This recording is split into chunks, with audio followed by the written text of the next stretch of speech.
What's up, guys? Rivera here. For those of you who aren't familiar with me, I am an openly gay stand-up comic. I've been doing stand-up for 14 years now, and I just want to start off by saying, at first I wasn't even going to talk about the Kathy Griffin situation because I just didn't think it was that big of a deal, and I thought people were making a big deal out of nothing, and in a way, I still feel that way. But,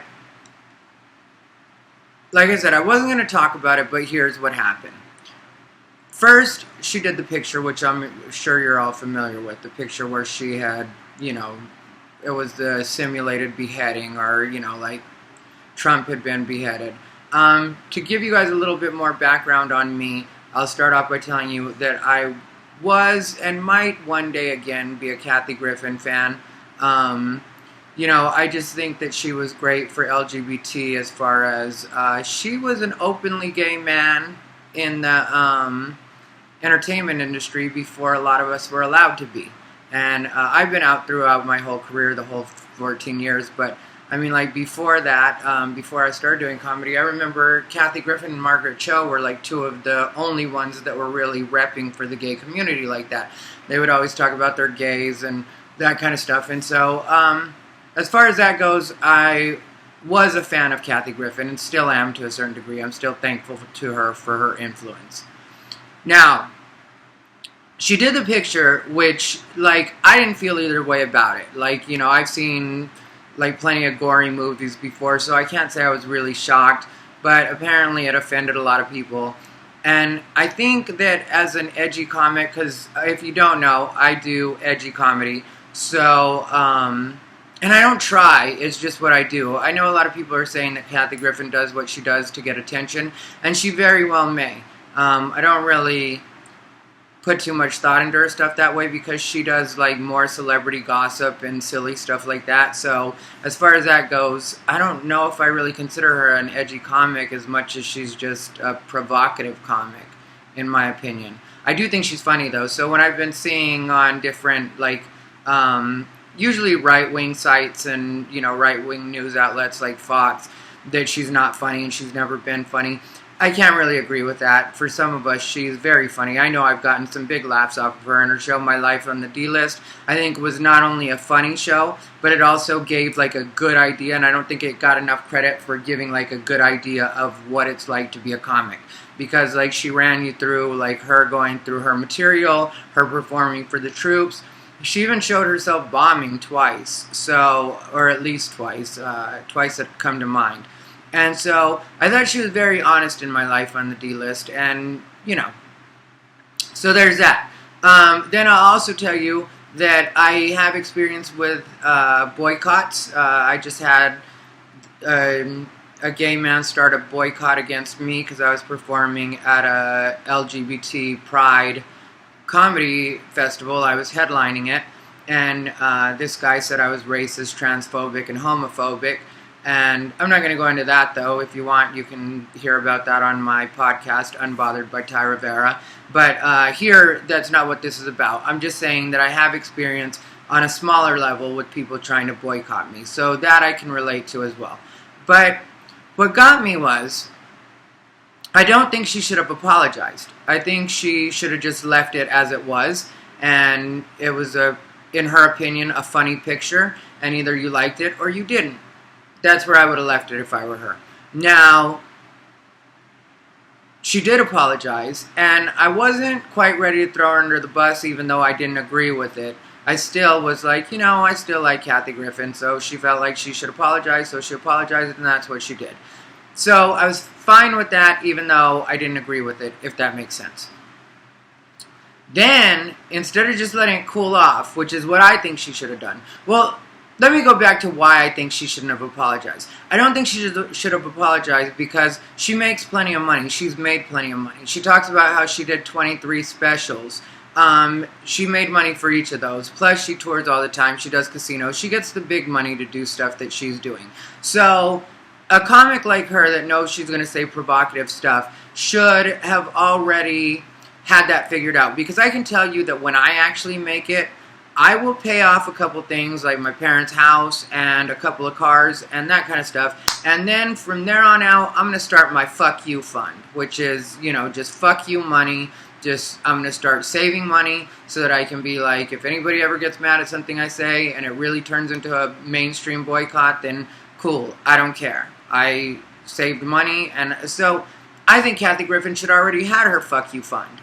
I just feel like that's something she should have taken care of before this even happened. So she shouldn't really need the money. And if she does need the money, then I guess she doesn't spend well or she doesn't know how to budget or something. So if that's her reason for begging, I can't really say I stand behind it, because it's like, yeah, you should have planned better. You should save. So there's that. Then there's also the fact that if she doesn't need the money and she's just begging for the sake of it, it's like, do you just look for people's approval? Like, why do you care this much what people think of you? And you claim that you love what you do. Well, being a comic that works on a much lower level than Kathy Griffin, I can tell you that she could continue to work even if she did cancel all of her big gigs like that. If she just loves what she does and she's not worried about the money, then she can just work like a smaller room, which to her, like a smaller room would still be 300 to 600 people. And if she does a weekend worth of those, she can make great money. There are people currently working the clubs right now, working just comedy clubs, not huge venues like Kathy Griffin, that are making 25 grand a weekend. Now, I know I saw her quote on Life on the D-List or something like that was like 20 or 25,000, and I would imagine it's gone up since then. But if that's the case, and that's what you're worried about, then don't say you love what you do. Say you love doing what you do for the money that you make. Because that's what you really mean. Because if it was just about loving what you do, you could do what you do on a much smaller scale and maybe not make as much money, but still continue to do what you want to do, say what you want to say. I personally, like I said, would have just said fuck you to everybody and been like, yeah, well, you're just going to have to deal with that. I think that when she did her press conference today, and that's what made me actually talk about it, because like I said, I wasn't going to talk about it, but I decided to talk about it after she did that press conference. Because in the press conference, she turned it into a men against women type of thing. Like it's all of a sudden a sexist thing. No, it's not a sexist thing. People were offended by what you did. So a lot of people are not dealing with you right now because they don't agree with what you did. Even people that don't like Trump. Now, I think I already mentioned, but I personally did vote for Trump. And I know people have their feelings about that. But again, not here to discuss that either. I'm just giving you guys a little bit of background so nobody goes through my Facebook or anything like that. And then they're like, oh, well, you actually said this as well. And so it's out there. And everybody that knows me knows I voted for Trump. That's common knowledge for anybody that knows me. So there's no way for me to get in trouble for saying any of this. Or if anybody acts shocked, I'm just going to treat you like what you are, which is a stranger that doesn't have a reference to listening to me. And then you're going to say something like, well, who are you anyway? Bitch, I'm the person you're listening to. And that's all I am. So you watch or you don't watch. But I voted for Trump, and people are welcome to feel however they want to feel about that. Again, don't care. But I had no feelings about that as far as like her doing the thing and it involving him. I didn't take it particularly personally or feel like, it was the huge thing that everybody's making it into. But when you try to turn it around into like, this is what happens when women do things against men, and this is old white men punishing a woman, and it's like, no. Don't try to turn it into that. You can't be the aggressor and the victim in the same situation. It's just not the way it works. You can't spin it to a point where now you're actually the victim because nobody did anything to victimize you. Technically, you did something stupid by putting something out there when you weren't thinking about the consequences, but really, you were thinking about the consequences because during the photo shoot, you said, we're going to get in trouble and have to move to Mexico for this. So you knew there was a chance you were going to get in trouble. You just thought there was going to be more support because so many people hate Donald Trump, which I could see how you would make that mistake and think that you could get away with anything, but it turned out you couldn't. So now don't turn it into a thing of old white men versus women, because those same old white men are the people that have been paying you for your 23 specials, are the same people that have been hiring you across the country. Like, these are the same people that you're trying to call out all of a sudden. So just because they didn't support you, who you should be going after, in my opinion, is Anderson Cooper. Because you and Anderson Cooper are supposed to be best buddies and do the New Year's thing together. And not just that, like, you do act like you're best friends, and you both have said in interviews what good friends you are. And then he throws you under the bus, which he didn't have to do. Because even though he works for CNN, he could have just completely stayed quiet on it. I'm sure CNN didn't have him make a statement about it. And if they did, he's stupid too. And he just wants people's approval. Because really, Anderson Cooper comes from a rich family. So he doesn't need that CNN job anyway. And somebody will pick him up. And what are they going to do? Fire him because he didn't make a statement against Kathy Griffin? Highly unlikely. Especially as popular as Anderson Cooper is. They're not going to fire him over not saying something against Kathy Griffin. That's just not likely to happen.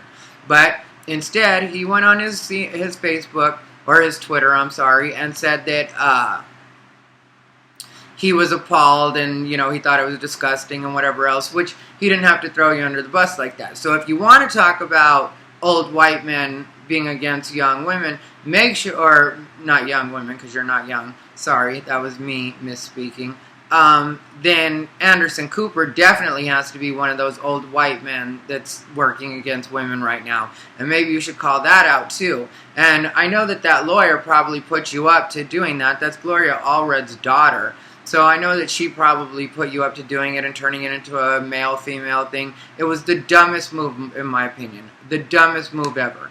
But for now, Kathy Griffin has definitely lost my support because I just don't like the way she's going at it. Like I said, I didn't agree with the apology in the first place, but you did the apology, and okay, that's where we're at. But then, instead of just letting it cool off, which is what I think you should have done after you made the apology, just give it a couple months. People forget really quickly. We live in an era where everything changes so fast, and people are outraged over something different every day on social media. How long do you think you really would have been scorned for this? How long do you think it would have lasted? Because it probably would have blown over in a couple of months, and it would have just been part of your story and something you did, and who cares? But instead, now you've turned it into something completely different, and a lot of us that supported you now can't support you because we don't like the way that you're kind of copping out on it. So, that's the way I feel about that. As far as Bill Maher goes, I'm going to mention that really quick. He said the N-word. People are making a big deal of that, and I get why people are making a big deal of that. I'm not going to act like I don't get it. Especially being a white man, he should have known better than to say that. Instead, for some reason, he thought he had a pass, probably because he dates a lot of black women. He was connected to Superhead, Corinne Steffens, which is one of the most famous video hoes ever. And I personally am a little bit of a Corinne Steffens fan. Like, I liked her first book, Diary of a Video Vixen. Like, that was definitely a good book as far as I go. But that's the kind of girl that he usually dates. So he probably thought because he's dated enough black women that he had some kind of pass to say the N-word, or some of these black women probably let him get away with it because they're like, oh, Bill, you so crazy. But no, you don't get to say the N-word, Bill Maher. And now you're going to get dragged on social media for it. Possibly will end up hurting your HBO job, if not you completely losing it. And you're an old enough man that you don't need that. And you've been doing comedy long enough, and you've made enough good points that really, that's not something you need to do. Now, people don't always agree with your political opinions. I don't always agree with your political opinions. But I still think that you're really great at what you do, and I think you have a great way of presenting the things that you want to present. But it's just not a good look. Like, an old white man saying the N-word, not a good look. And I know a lot of white people are like, well, why can't we say it? Well, we're not going to go into that. Like, we all know that it's just not acceptable, especially if you're going to be in a high-profile position like Bill Maher is. That's where I'm at on all of it. I hope you guys got it. If not, then you didn't get it, and you just wasted your time. So, you're welcome. Follow me on social media. Subscribe to me here on YouTube. Hit the like button if you like my content.